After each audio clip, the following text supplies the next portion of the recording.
To Syria now, where Islamic State's grip over the country is rapidly collapsing, with no major city any longer under the full control of the terror group.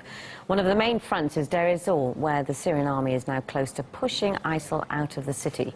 Locals have already started to return there after a 3-year siege was broken with the help of Russian air power. However, some pockets of ISIL resistance remain in certain districts.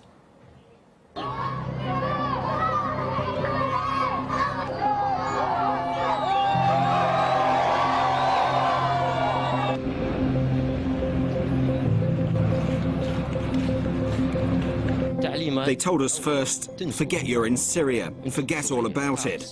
Second, you have to go to bed early. TV's banned, radio's banned, cell phones are banned.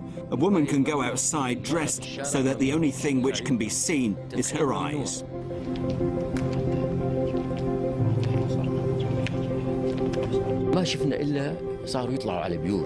We saw them breaking into houses. Then they approached our house. They were banging on our door, banging and banging. At first I didn't open it for them, but they smashed it down, got inside and smashed up all the things in the house.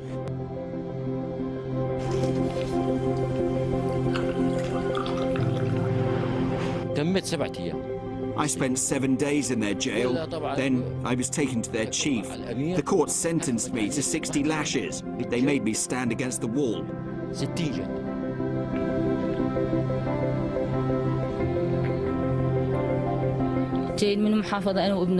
My nephew and I were driving along the main road when a bomb went off. A fragment of the bomb hit my nephew and he died. We didn't have enough time to save him. Some people called an ambulance, but he couldn't be saved. He died even before he got to the field hospital.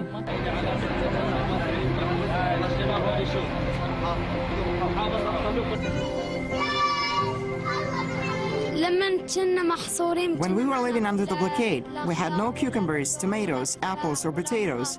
We have all that now, thank God. We get groceries and food boxes from the Red Cross. We are very grateful to them. I'm very happy that the blockade has been lifted. Along with civilians, a Syrian army brigade was trapped inside Deir ez-Zor during the siege. It held and defended several blocks of the city, including a military airport. We managed to talk to the base's chief commander. A siege was also imposed on the airport. This siege was quite severe since ISIL terrorists attacked the airport and other military points daily. We had an operations room and everyone knew his duty. The tanks had their role, the soldier had his role. The leaders were side by side with the soldiers. We fought to the death. None of our soldiers ran away, and we defeated ISIL, and their bodies were in the ground even before the siege was broken. We received munitions by airdrop because all the roadways were under ISIL control, and using those munitions we fought ISIL and won. They weren't able to break any of our lines. Hundreds of them were killed. All their attacks against the airport failed. Even when using car bombs and suicide attacks, we faced them down bravely. Well, our documentary team has been to the very heart of the battle to rid Syria of Islamic State. A crew travelled to the scene of fierce clashes to film those fighting to banish the terror group from the country. Explosion right there.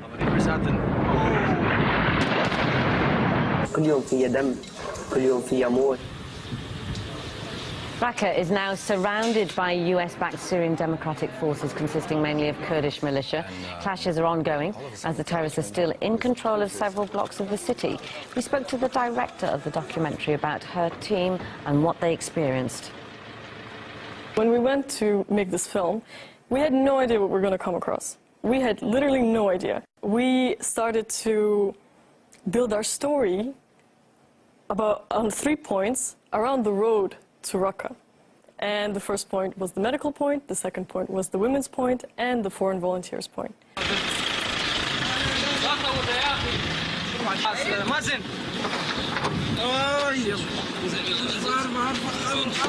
The one quality that unites all of them is that they're very altruistic. They're very idealistic. Anybody wanted to criticize them, they would say, well, they're coming like foreign militias to fight a war that's not theirs. But in a sense, they think it's their war. ISIS is acting nearly in every country. And it's like people are paying attention for 1 day, 2 days, and then acting as if everything would be normal.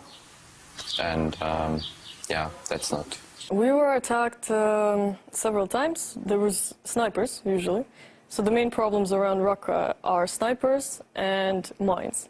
And the drones, the little drones that ISIS sends with little grenades. So they drop the grenade and it explodes and that's it. There was actually one that attacked us while we were not even on operation yet. We were about to go on operation.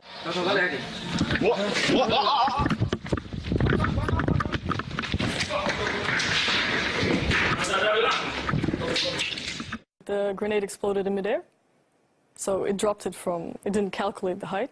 So if it fell lower, we'd be done.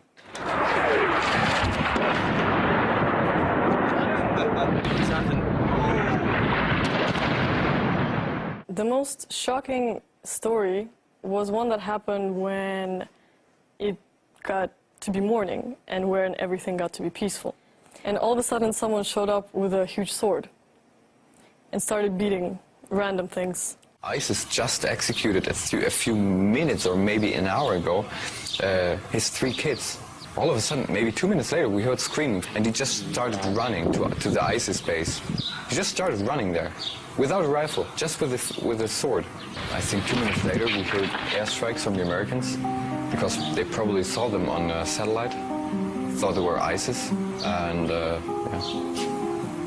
You know, as one of the medics said that we were filming, we are the only generation that will never say we want to go back to the days when we were young. And it's true.